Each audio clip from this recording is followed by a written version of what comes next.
یہ عرض کر چکا ہوں، آج جو آیت پڑھی ہم نے سورۃ الذاریات کی آیت نمبر 17-18 کہ رات کو کم سوتے ہیں متقین اور سحری کے وقت کیا کرتے ہیں؟ استغفار کرتے. اس کی وجہ یہ ہے کہ جو رات کا آخری حصہ ہے اس میں خود اللہ پاک فرماتا ہے کہ ہے کوئی دعا کرنے والا کہ میں اسے اس کی دعا کو قبول کروں، ہے کوئی رزق مانگنے والا اسے رزق عطا کر دوں، اور ہے کوئی معافی مانگنے والا مغفرت مانگنے والا اسے مغفرت عطا کر دوں، ہے کوئی. اور یہ فجر کی اذانوں تک یہ ندائیں جاری رہتی ہیں ہر رات کو. کب؟ ہر رات کو. یہ شب قدر میں کیا ہوتا ہے؟ ساری رات کو ہو جاتا ہے یہ معاملہ. شب برات میں ساری رات ہو جاتی ہے اور رات شروع ہوتی ہے مغرب کی اذان کے ساتھ. رات شروع ہو جاتی ہے مغرب کی اذان کے ساتھ رات شروع ہو جاتی. تو شب قدر میں یہ ندائیں رحمت بھری صدائیں یہ اسی وقت سے شروع ہو جاتی. یہ فرق ہے. لیکن ہر رات کے آخری تیسرے حصے میں 1/3 جو آخری ہے اس میں اللہ پاک روزانہ یہ فرماتا ہے کہ ہے کوئی دعا مانگنے والا اسے عطا کر دوں. اس لیے فرمایا کہ جو متقین ہیں وہ سحری کے وقت استغفار کرتے ہیں مغفرت. کیونکہ امام احمد رحمۃ اللہ فرماتے ہیں کہ اگر کوئی دعا ایک مانگنی ہو تو وہ مغفرت کی دعائی کرنی چاہیے، کیونکہ وہ حقیقی کامیابی تو وہ ہے نا. دنیا کی باتیں بعد میں. دنیا کی زندگی 60 70 80 سالہ ہے. اصل کامیابی کون سی ہے؟ وہ آخرت کی ہے. تو اگر ایک دعا کرنی ہو تو وہ آخرت کی کرنی چاہیے.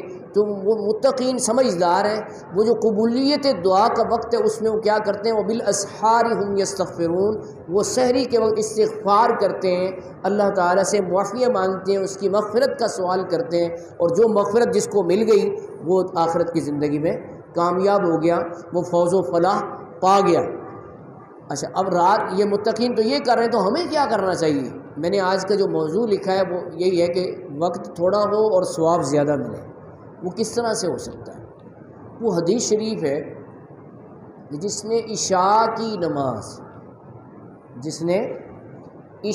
کی نماز باجماعت پڑھی تو اسے آدھی رات کے قیام کا ثواب مل جاتا ہے.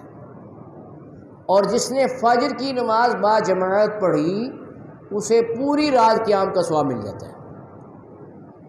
جی، جس نے فجر کی نماز باجماعت پڑھی اسے، تو ہمارے ہاں فجر میں صف بھی پوری نہیں ہوتی، یہاں تو اللہ کا فضل رونق ہوتی ہے، لیکن عام مساجد میں دیکھیں تو یہ دیکھنے میں آتا ہے وہ 10-12 ہی بندے ہوتے ہیں فجر میں. اور میرے چھوٹے بھائی ایک ملٹی نیشنل کمپنی ہے تو اکثر ٹور پہ وہ کبھی کہیں جاتے ہیں. تو اس مرتبہ وہ ترکی گئے ہوئے تھے، ابھی لوٹ کے آئے. تو میں نے ان کو خاص طور پہ تاکید کی بھئی میزبان رسول حضرت ابو ایوب انصاری رضی اللہ تعالیٰ جن کا مزار شریف استنبول میں ہے وہاں ضرور حاضری دینا.